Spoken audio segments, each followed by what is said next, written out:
Welcome everybody to Thursday, excuse me.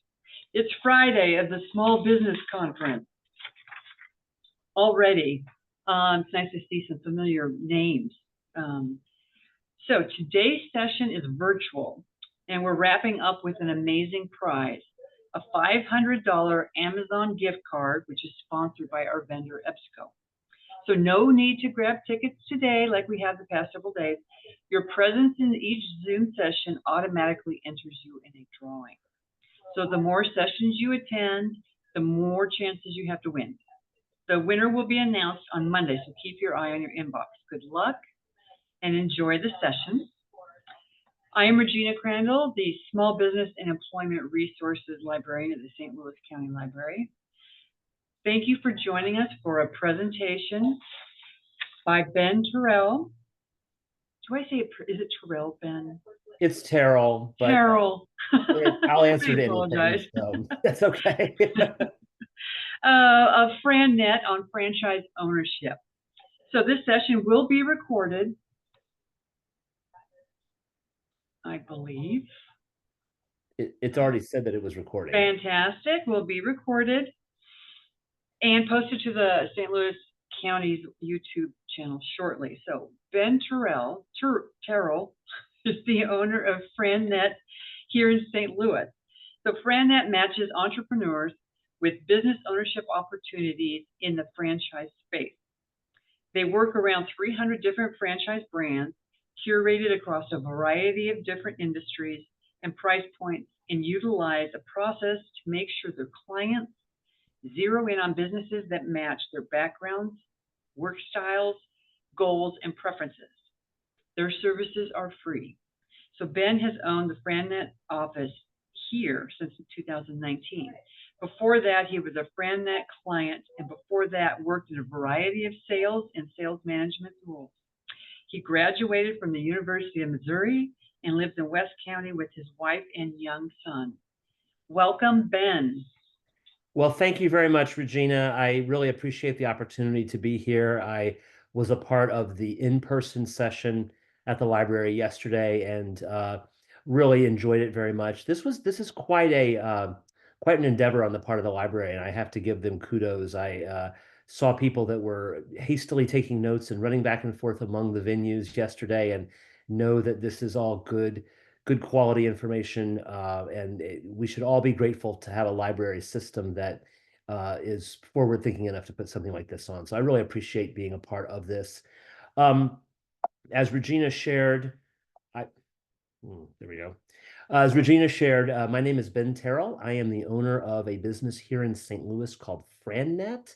FranNet is a franchise consulting firm, and we work with individuals who are curious about getting into business for themselves and like the idea of a franchise as the means to that end. So a little bit about me before we dive in. I do have 20 more, it's more like 25 years now of experience in sales and sales management roles here in St. Louis, and always knew that I wanted to be my own boss, but was not really sure how to get there. I grew up in an entrepreneurial household. My father owned a business, my mother owned a business, my grandfather owned a business. Eventually, I got married. My father-in-law owned a business, and I always appreciated the idea of entrepreneurship a way to as a way to make a living and make your mark, and always wanted that for myself. I didn't know quite how to get there, and I didn't have that light bulb idea that so many people have that are entrepreneurs, and they say, I've always wanted to open a comic book store. I've always wanted to hang out a shingle in one respect or another. I was introduced to a gentleman who at the time owned the FranNet office here, and I worked with him on trying to find a franchise business that would be a really good fit for me. And he showed me a variety of ideas, went through the process, enjoyed the process so much that rather than buying a franchise brand through FranNet, I actually came on board with the gentleman himself and actually bought the FranNet office. So I had kind of an unusual path to getting here, but I have been where many people are, and that is a willingness to or a desire, I suppose, to be my own boss. And I have this goal as the FranNet office owner here to impact people as they study entrepreneurship and help them find the best path forward. And that might be franchising, and it might not be. So a little bit about FranNet. This is not meant to be a commercial for FranNet. We will not be talking about FranNet much at all past this slide, but just so you know who we are, we have been doing franchise consulting for over 30 years. We invented the idea of franchise consulting, helping people look for franchise brands that make sense for them. We have national partnerships with Small Business Administration, with SBDC, which is the Small Business Development Council, and with SCORE and a variety of others. And I think it's important that you know that, not just to toot our own horn, but to say that we actually believe in being part of an ecosystem of entrepreneurship and small business consulting support. And St. Louis and the country are fortunate to have so many strong organizations such as SCORE. And locally here, of course, the St. Louis County Library has been a wonderful, valued partner for us. Okay, so what does FranNet do? FranNet matches individuals with franchise ownership opportunities. We do not sell franchises. I am not a salesperson necessarily. I have been in other parts of my life, but what I do is help people understand who they are and what's important to them and what their goals are and what their strengths are and what their value systems are, and then look for franchise ownership opportunities that might match what they're looking for. Okay, so setting franchising aside for a minute, let's talk about business ownership just writ large. Something like 60 or 70% of all Americans have either entertained the idea of being their own boss or dreamed about being their own boss. Most people never get farther than the dream, but why do people have this sort of innate desire to be their own boss? There are a variety of reasons, and everybody is a little bit different. A lot of people that come to me say, I want the flexibility to do the things I want to do in my day. I have children, I want to go to their soccer games. I have hobbies I want to pursue. I have family obligations. I don't want somebody telling me that I've got to be somewhere at a specific time. That's flexibility, it's independence. It's one reason why people might want to be in business for themselves. Probably a larger reason, generally speaking, is financial security, money, success. When you work for somebody else, you get a paycheck, hopefully, and maybe you get promoted and you have the ability to grow in the organization, or maybe not. But the level of financial success is not, generally speaking, up to you, unless you are in a sales program somewhere. But for the most part, you don't have the ability to control your own destiny. When you own your own business, you control your own destiny. That's not to suggest that there are not outside factors that play into it. There's the economy, there's all kinds of things, but you have the control and the ability to sort of make your own destiny, and that is very appealing to people. Being in control, not being subject to the layoffs that come from business ownership, or rather somebody else's business ownership. You have the ability to be in it for yourself, yet most people actually wind up working for somebody else, either by their own choice or by circumstance. Why is that? Why do people understand innately that they like the idea of being their own boss, but yet they wind up working for somebody else? And there's several reasons why that is. The biggest reason probably is a perception of risk. People are afraid to take the chance. They think to themselves, a job is safer than a business of my own. I get nervous about the idea that that I'm in charge of myself, and it's just easier and safer to have a business or to work for somebody else. Or people might say, costs money, it costs investment, it costs a lot of money maybe to start a business, and I don't have that. They may say to themselves, I don't know how to figure out what I'm looking for. I don't know what's out there. I don't know where to find it. I don't know what to ask. I don't know the questions. I don't know the things to think about. Or I don't have the proper skills, or at least I think I don't. Uh, I may be not very good in technology, or I might be not very good in HR, or I might not be terribly strong in finance. And so I don't think I have the right skills. And so I can't possibly run my own business if I don't have those skills. However, the reality of the situation with respect to risk, which is probably the most salient of all of those, is that the world as we know it has changed. And it actually changed a while ago. This is not a new idea. I think most people sort of understand this by now. But a business of your own, well, let me say it this way. Everything is risky in life. It's risky to have a business of your own. It's risky to work for somebody else because job security is not there. There's actually, I'm actually going to go back to the other slide for a second, um, because the next slide takes me in a whole different direction. So I want to finish this thought. So when you go to work for somebody else, it appears at first to be a safe operation. You know, you've been hired, they like you, you have a desk, you have a paycheck, you probably have health insurance, you have a honeymoon period because they like you and you are getting started. And and that can seem very safe at the beginning. Over time, however, working for somebody else gets less safe. And I'll give you the example of my brother. My brother works for a Fortune 500 company. He does very well. He's been there a while. But he tells me, Ben, every year my position at this company gets more and more tenuous. I get older. They're paying me a little bit more money every year. There's people coming in behind me that are less expensive, that are hungrier. And every year my company lays off a certain percentage of its workers. And one of these years it will be me.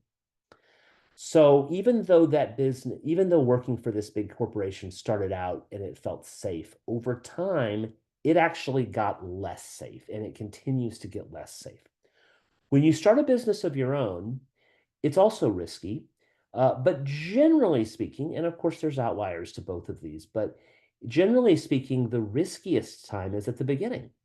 Once you've proven yourself, once you've built the brand a little bit, once you've established a reputation, established clients, established operations, it tends to get less risky over time. And you're building an asset at the same time. So I tell you this to sort of share with you that I understand that a business of your own can feel risky, and it is, but it actually is no less risky at the end of the day than working for somebody else. And you're the one that's in control over it. So the question of risk really is something that I get all the time. Okay, if you're thinking about being in business for yourself, you say, okay, I want to investigate this. I want to take a step in this direction. There's really three primary things to think about. Three primary ways to get into business for yourself. And there might be more than three, but in general, these three buckets sort of encompass most of it. You could start a business completely from scratch. You could buy an existing business, or you can invest in a franchise, which is a hybrid of those two. So we're going to go through each of these three. Um, and the franchising we'll do in more depth than the first two. But if you say I want to start a business of my own, the American dream, you know, the entrepreneur dream that we all think about, we've all heard about, is to start something completely from scratch. It does not exist. It only exists in your own mind, and you set out there and you do it. You know, Mark Zuckerberg started Facebook in his dorm room. You know, your Aunt Sandy opened a cookie shop on Main Street in St. Charles or something like that because she'd always wanted to do that, and she just created it from her head and she started. Well, there's a lot of advantages to doing that. The first advantage is that you can make all the decisions yourself. You have complete ultimate control. If you want to take weeks off, you can take weeks off. If you want to go in a completely different direction, you can do it. There's so much room for creativity. When you start a business from your own passion and building it from your passion is an advantage. The sky's the limit, right? There's a huge upside. There's nobody's over your shoulder saying, no, no, you can't do it that way. You have to do it this way. I mean, we all have to live within the law, legal regulations, but really the sky's the limit. However, there are disadvantages to starting a business from scratch. You have to create everything yourself. You have to make every decision yourself, create every system. You've never created an HR manual, you got to go figure it out. You've never researched a CRM system, you got to do that. You've never had to hire people and worry about labor law and things like that. Guess what? You got to figure that out.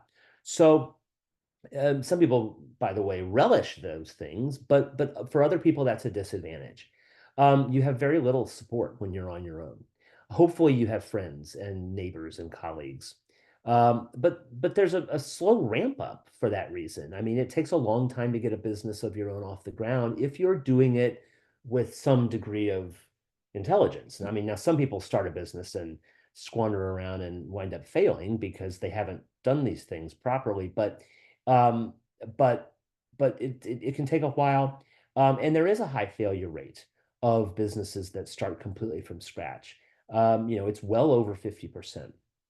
There's also limited financial options because banks are not always keen on loaning money to businesses like that.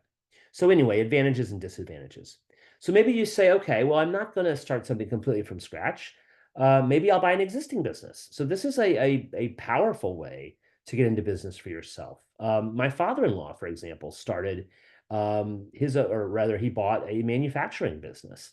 And that's great. There's advantages to that. I mean, when you buy a business that's already up and running, you have a market that's been established. You have a customer base. You probably have employees. You almost certainly have some kind of operating system in place. And you hopefully, if you've done enough due diligence, you have cash flow and you have financials that you can look at. So those are all huge advantages, and that's a reason why a lot of people want to go the route of buying an existing business. However, there are disadvantages as well. It's very expensive oftentimes to buy an existing business. You can understand why. I mean, the seller is trying to get as much money as they can get out of the business, and so that is something to consider, and it may be overpriced for that reason. Um, a lot of times you may have poor training and poor support. Now, sometimes you have good training and good support, but you're taking over from somebody else, and if they're on their way out, they may not always be inclined to spend a whole lot of energy supporting you after the fact. You also sometimes have to wonder about hidden seller motives. Um, those of you on the call that live in St. Louis might be familiar with the fact that about 15 or 20 years ago, Highway 94 in St. Charles County was converted from a regular old four-lane road to a limited access highway. Well, I happen to know somebody who bought a business on that regular four-lane road that relied on people driving in and out of the business, seeing a sign and pulling in. What he didn't know was about a year after he bought the business, the state of Missouri came in, built this highway, and not only put limited exit ramps on it, but also they put sound walls up. So you can't even see the businesses along that road anymore. Now, he has no way of knowing for sure whether the previous owner of this business knew that was coming, but you don't always know why people are selling. So the hidden seller motives are a huge disadvantage. You also have the possibility of employee defection. Employees might like the previous ownership and not you. So there's disadvantages to buy an existing business. Okay, so a franchise, which is what we're going to spend the rest of this conversation talking about, is a hybrid of those two things. Now, just because I enjoy talking about franchising and I live and breathe it, does not mean that it's perfect, and it does not mean that it's right for everybody.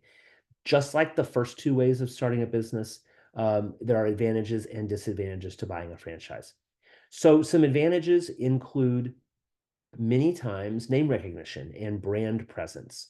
Now, this is not the case in every franchise, but many times there's a consumer, there's already a consumer awareness of a business.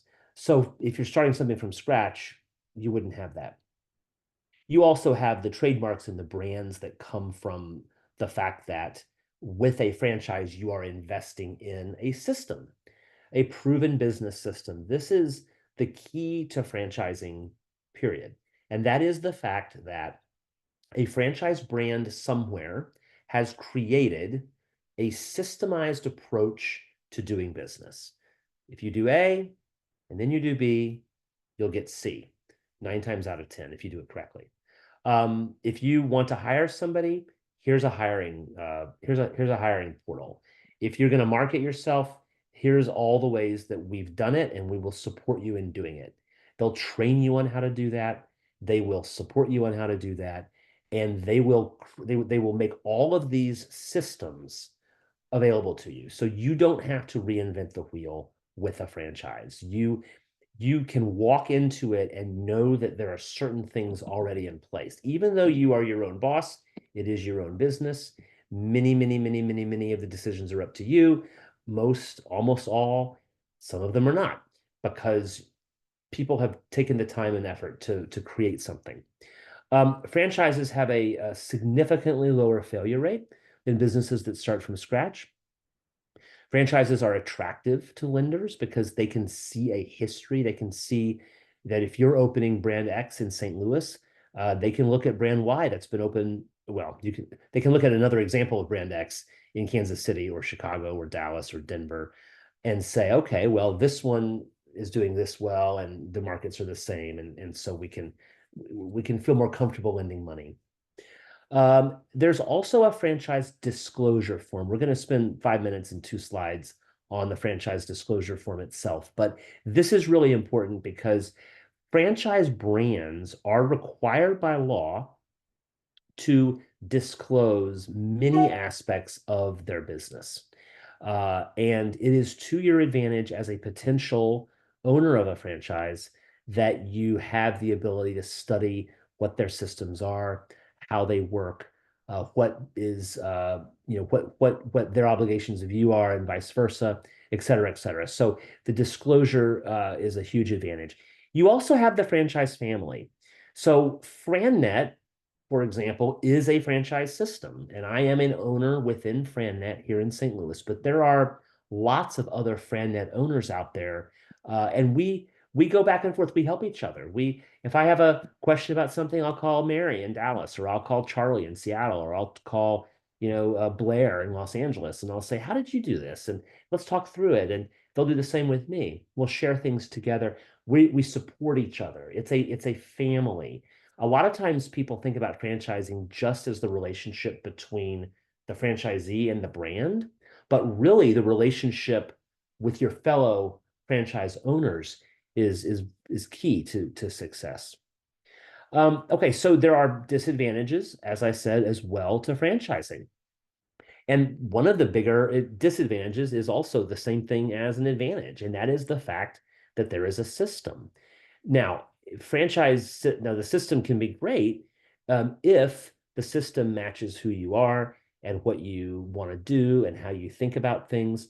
But if you get into a system and it doesn't match sort of your personality or the level of support you want in one way or another, you're going to be miserable and you're going to be stuck. So the operating system can be an advantage, but it can also be a disadvantage. You also have territory restrictions. Now, not every franchise is sold by territory, but many of them are. You might live in Rolla, Missouri, and you come to St. Louis and you eat at a restaurant and you say, "Gosh, that was a great restaurant. We need something like that in Rolla." And you call the brand only to find out that they don't want to put their brand in Rolla because there's not enough money or there's not enough income. Well, it's the same thing. Not enough money, not enough education, not enough households, etc. So just because you want to do it and maybe you have the money to do it, they may say no. Also, you can only sell their products and services. You cannot open a McDonald's and decide to sell Chinese food, even though it may work in your community, because that's not what McDonald's does. And by the way, I use restaurants as an example because everybody knows them, but almost like something like 80 or 90% of all franchises are not restaurants. But I just use that as an example. So I'll do that again, by the way. Um, there's also ongoing royalty payments, and this is an ongoing payment that you make to the brand every single month. Sometimes it's quarterly, depending on the brand, but you pay them a percentage of your revenue. And I might argue that you're paying for things that you would be buying anyway, but you don't get the choice of whether you want to pay it or not. And over time, that can add up to quite a bit of money. Finally, the name recognition piece can also be a disadvantage. It can be an advantage, but you're also at the mercy of what other people are doing in the country. And if somebody has a really terrible experience at a brand, 4 states away, may not have anything to do with you, but all of a sudden you get tarred a little bit by comparison. So the name recognition piece can work both ways. There's a lot of other advantages and disadvantages, but those are a few. Okay, I've said the word franchise like 1,000 times already. So what is a franchise? So a franchise at its core is an agreement between two parties, a franchisee and a franchisor. And the franchisee obtains from the franchisor a license to use the systems, the products, the branding, the name, the trademarks. You get to be that business in a certain geographic area in exchange for an initial fee that you pay at the very beginning of the relationship and ongoing royalties. And franchising is governed, and we mentioned this a minute ago, by a document called the Franchise Disclosure Document. Some of the things that are included in that, and by the way, franchise brands are required to show you a franchise disclosure document. If you are interested in investing in a brand and they can see that you at least have a pulse, they are required to show you the franchise disclosure document. And among the many things in an FDD are information about the franchise brand. How long have they been in business? What has been the experience of their management? Have there ever been bankruptcies? Have there ever been lawsuits? What were the results of those things? What are some of the costs involved? The investment, the royalty structure. Uh, what can you expect from the franchisor, and what will they require of you? They have to tell you all these things in advance, and you have to agree to it before you become a franchisee. Some other things that are in the disclosure document include most of the time earnings claims. They will take a certain faction of their franchisees and let you know what they're bringing in. There will be policies on all kinds of things. And finally, one of the more important things is that you will get the names and contact information for all of the existing franchisees in the United States. So if you are looking to bring, an automotive repair business to St. Louis, you can call the guy in Kansas City or the woman in Denver or the woman in LA and say, what was your experience here? Are you happy with the fact that you buy it? Did you get what you thought you were expecting? What's the support like?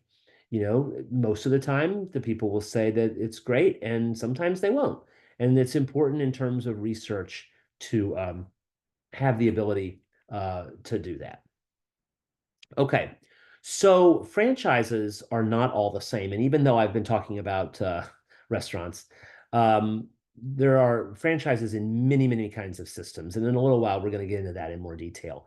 But just on from the top line, some differences. There are franchise brands that are household names that have been around forever that have hundreds and hundreds and hundreds of locations.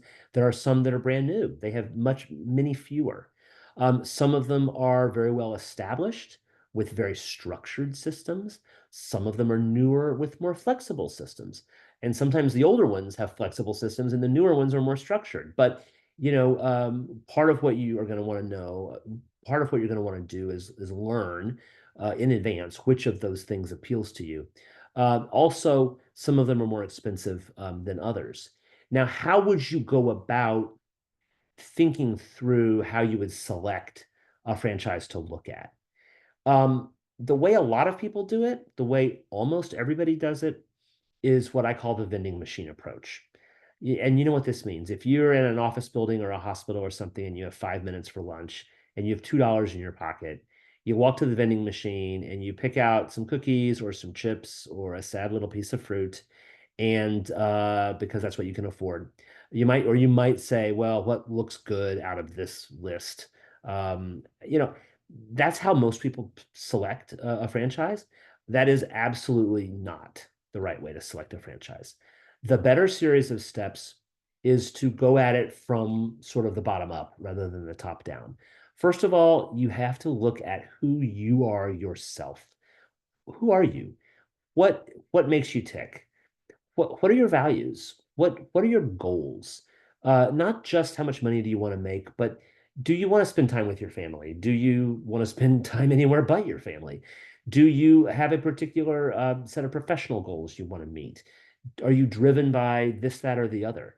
What is your budget? Not only for money, but what's your emotional budget? Who are the people that are important to me that can help me? All of those things before you even think about what kind of a brand to look at. So many people come to me and they'll say, oh, I've just always liked shopping at this brand, and so I just really think I should own one. Or they'll say, oh, I don't think we have enough of this kind of thing in our area, and so I think we should put something there because there seems to be a market for it. Again, not the right way to do it. The better way to do it is to decide what is important to you and go out from there. It might be that you enjoy the prestige of a business that is seeming to be really hot and trendy. That's okay. That's not a bad word. Embrace that if that's who you are. Maybe you like a challenge. Maybe you want to grow something that is going to require a lot of sort of work on your part because you just enjoy the process of building something.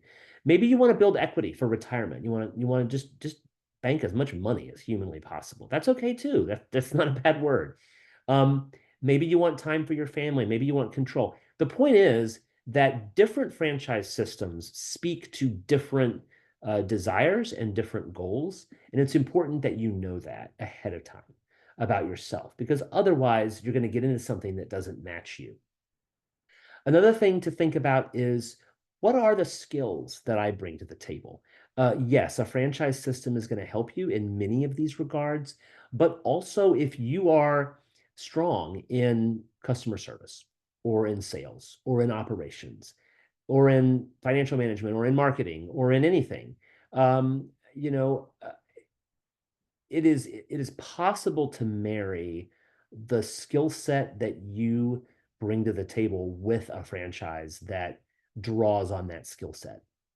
If you are a salesperson, there are some franchise brands where you don't have to really do very much sales at all. If you have, again, we're going back to a restaurant, but if you have a McDonald's, you're not actively out there knocking on doors trying to convince people to come to McDonald's. Everybody knows what McDonald's is. They come or they don't because they want what they know they want. And I'm not saying that there's no sales in it because there's sales and everything, but that is a different kind of business than a business where you are going door to door and you're building relationships with people and you're uh, trying to learn who they are and trying to build something. Neither of those, by the way, is right or wrong, except to say that you might find value in one of those or the other. So that's an example. Knowing things like that about yourself before you look for a brand is really key. And also, what does your timeline look like? If you are 40 years old, you're going to make a different decision than if you're 60 years old. And that's okay. And there are brands that would fit somebody who is further along in their career.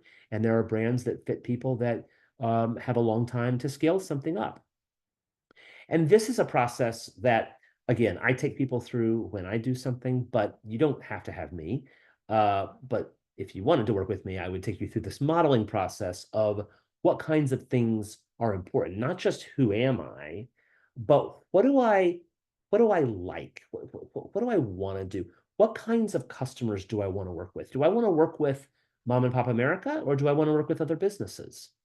Do I want the kind of business that provides a thing, a product to somebody, or do I want to do a service for somebody? Do I want a business that's been around a long time, or rather an industry maybe that's been around a long time and everybody knows all about it and they know what they want, they know they need it? Do I like something that's newer that maybe capitalizes on a trend? Um, what kind of employees do I like to work with? Do I want to work with skilled labor or less skilled people maybe? What kind of a budget do I have? Do I want to work full-time or part-time? Do I want to work from home in a business environment from home, or do I want to work anywhere but home? There's a lot of people think that most franchise brands have a location, a physical location. Most of them actually don't. So it's important to know these things about yourself so that you can learn the kinds of businesses that are important to you. And it's also about separating whatever the business does from who you are. And some people have read the book The E-Myth. And inside the book The E-Myth, there is a woman, the story of a woman who's a baker. And she bakes cookies and cakes and pies and pastries, and she's very, very, very good, and she loves it. And that's what her love of her life is, to bake and bake and bake, and she's good. And because of that, she thinks she needs to go open a bakery.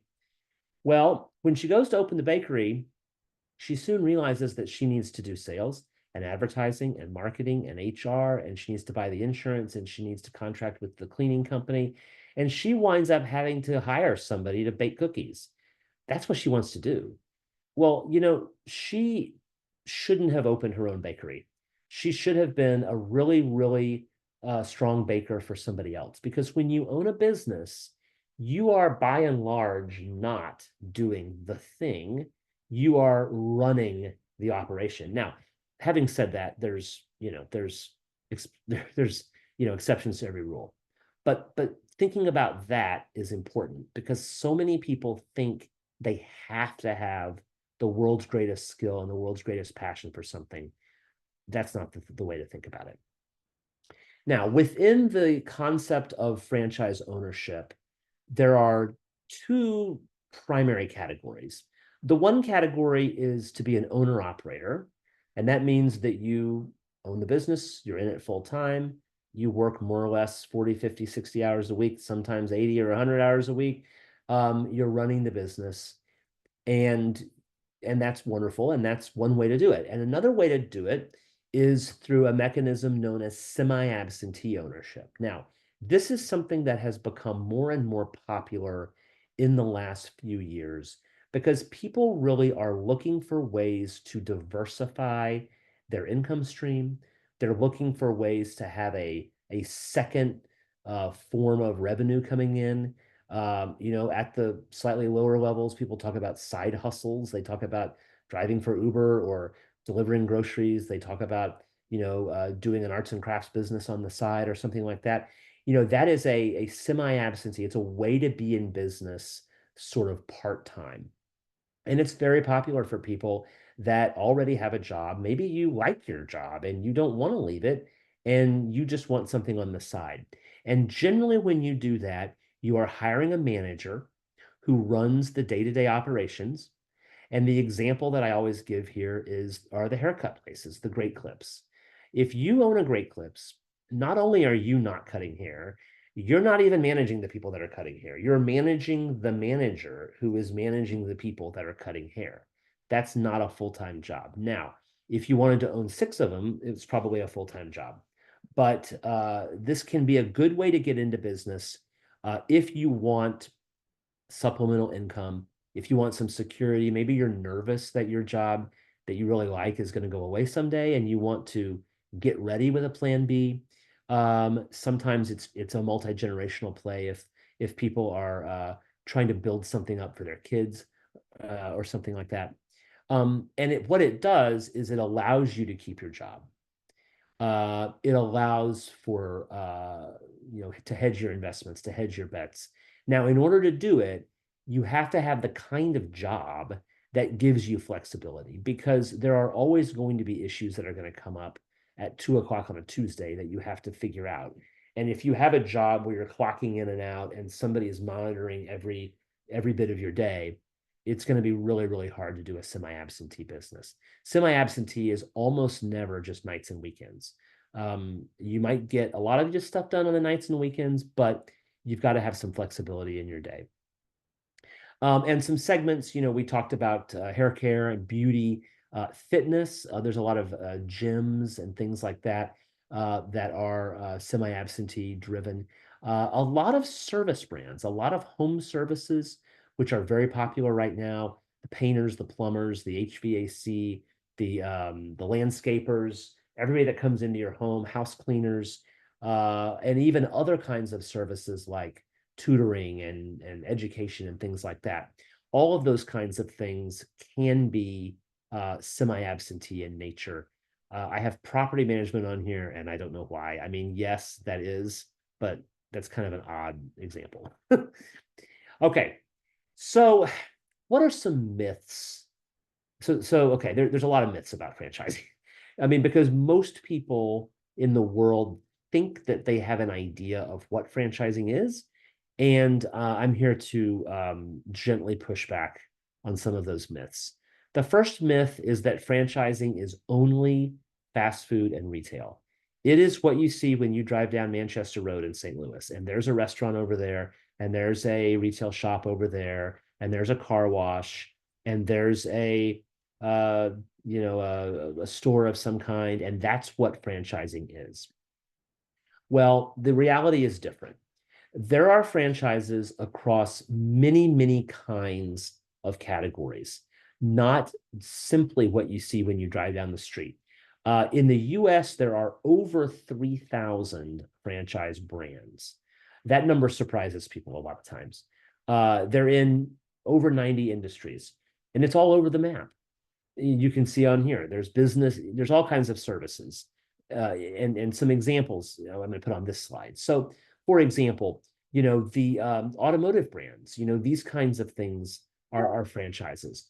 The residential services, everybody that comes into your home, now, not everybody, because there's independent people, but there are so many franchise brands in the services space. Um, all kinds of personal services from fitness and wellness, but also tutoring and senior care and salons of various types. There are business services. This is a category that many people do not think about with respect to franchising, but there are technology businesses. There are graphic design businesses. There are expense reduction franchises, and there are signage manufacturing businesses. So the point here is that too many people, and by the way, and I was this way. When I first was introduced to the idea of franchising, I said to my career coach I was working with, I don't want to do franchising. I don't want to employ teenagers. I don't want to wear a funny hat. I don't want to work at 8 o'clock on a Saturday night. And he said, okay, well, don't buy a franchise that does that. And most of them actually don't. I told you, FranNet's a franchise. So, point here, all kinds of industries, all kinds of opportunities, all kinds of categories, including fast food and retail. I mean, things to consider when thinking about a franchise. These are just some examples of, the different kinds of services. Professionals need training. There are sales training and sales and consulting franchises. There are people that will come into your business and help your business grow, and there are franchises that do that. There are educational models. I mean, I've had clients that have purchased, tutoring businesses, home services, business services. Anyway, I've belabored this point, but there's a lot of opportunity out there. Okay, the second myth is that franchises succeed because of the quality of the product. Um, and this is where I would ask the rhetorical question. If we were in person and we had more time, I would ask this question. Uh, but most people in the world can make a hamburger, and most of the people in the world can do a better job of it than McDonald's. McDonald's does not thrive because they have the best hamburgers on the planet. I mean, even they would not tell you that. They thrive because they have figured out how to produce a product that is of good enough quality that people will eat it and want to come back for it. But they've done it in a systemized way that can build a really strong, robust system. It's not the product, it's the system. And the system is all of the internal things that make a business run. How do you go to market? How do you sell your product? How do you run the business day to day? Like what kinds of people do you need in there? What are their job responsibilities? How do you find those people to hire them? Once you've hired them, how do you train them? How do you buy your inventory? How do you do the financials? How do you do the accounting? How do you find the technology platforms that you can use to make yourself efficient? It's all about the system. It is not just about the quality of the product. Again, you have to have a good product. That's table stakes. But it's not always about having the absolute strongest product on the planet. Okay, another myth is that there can't be very much competition. People will say to me, well, then I don't want to buy brand X because there's already two or three of those things out there. And I would say to that, there's already two or three of everything. I mean, there's thousands of restaurants in St. Louis. There's hundreds of um, attorneys. There's hundreds of doctors. There's thousands of haircut places. I mean, there's competition everywhere. The successful brands, by and large, emerge from industries that are already there and then professionalize the operation. Competition is good. If there's not competition, there's not going to be a franchise. Franchises do not invent the market, generally speaking. They look at a market that's already out there, that's dominated by small people that are kind of floundering around, and they professionalize it with systems to create market share. Okay, the next myth is that all franchises are expensive. Now, I always hesitate with this slide because even the smallest number on that slide is a lot of money. I get it. I mean, even $50,000 is a lot of money. But most franchises are not the massive big ticket $1 million businesses that you sometimes do see. If you can tell by this slide, a quarter of all franchise brands are under $100,000. More than half of franchise brands are under $250,000. And again, $250,000 is a lot of money, but a lot of people have a house that's $250,000, and you have a mortgage and you make payments on it and you live in it with your family and you thrive. There's a lot of ways to finance a franchise. You don't need all this money up front, and we're going to talk about that in a minute as well. But the point here is don't be scared of researching a franchise because you think you can't get there financially. Now, obviously, I don't know anything about the finances of the people on this call, nor is it any of my business, but many people can get there and they're surprised that they can get there. Franchises are not all, $1 million. Because, and the other important aspect of that is that some people think that in order to have a high return, you actually have to have a high investment. And the reality is that there's not an automatic correlation between what a franchise costs and what the return is. If you have, once again, we're going back to restaurants, but if you have a McDonald's or something like that, you might make an awful lot of top line revenue, but you also have a lot of expenses. So the amount of money that you physically take home as the owner might not be any more and might actually be less than a business that is smaller and simpler, but has a lot less overhead. Service businesses in general require less capital up front and frequently have higher returns. I will tell you that FranNet is a franchise. I've already told you this. Even though it looks like I'm in a fancy office, I'm actually in the second bedroom of my house. I have one virtual assistant that works for me a few hours a week, and that's it. I use a computer that I already owned. I use a car that I already had. I have very little overhead.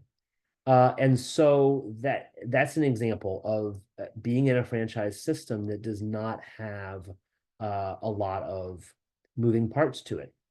Now, you might want to have a business that is a retail business or a restaurant business because that fulfills a lot of your other obligations and needs and wants, and that's great. But you don't have to have it. Okay, how much money do you need? Most of the time, a franchise brand is going to want to see you bring about a third or slightly less of whatever the total amount is.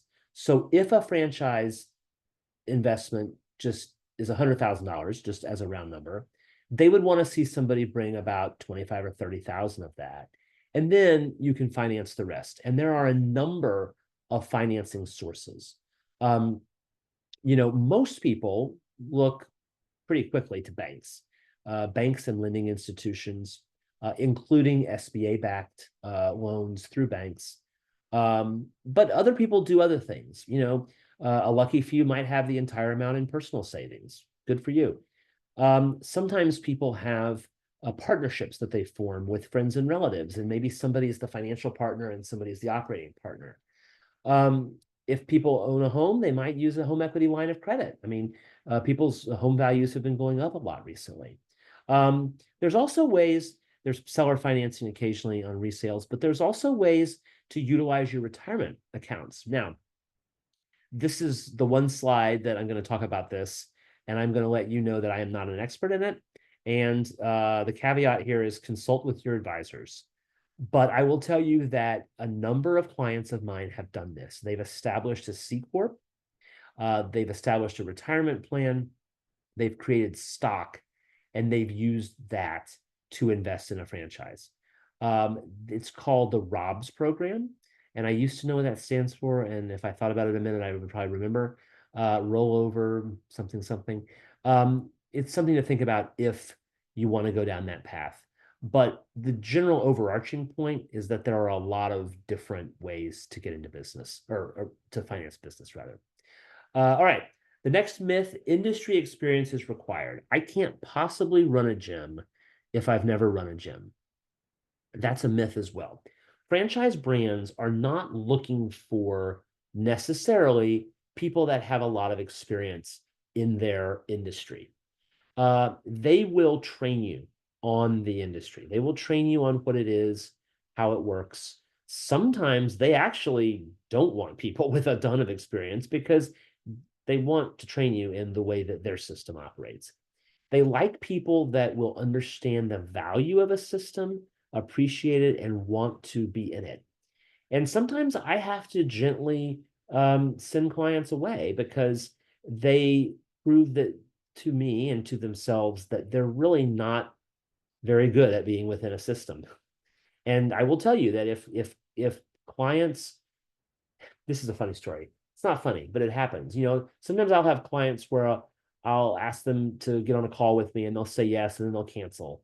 And then we'll arrange for another time, and then they'll get busy and they'll cancel. And then they'll get on and they say they have an hour, but then when they get on, they only have 20 minutes. And I say to those people, I'm not sure you're a good franchise owner. There's a system here of buying a franchise. And if you can't be on a call with me, how in the world are you going to follow a system with a franchise? So in other words, franchisors want people who understand the value of a system and who will focus on being an owner with some of those soft skills. Can you talk to people? Can you relate to people? Can you provide some good customer service? Can you balance your checkbook? Do you understand a little bit about financials? Are you okay with walking in a room and introducing yourself? They will train you on the things you need to know, but they look for people with some sort of business background generally, who have those softer skills.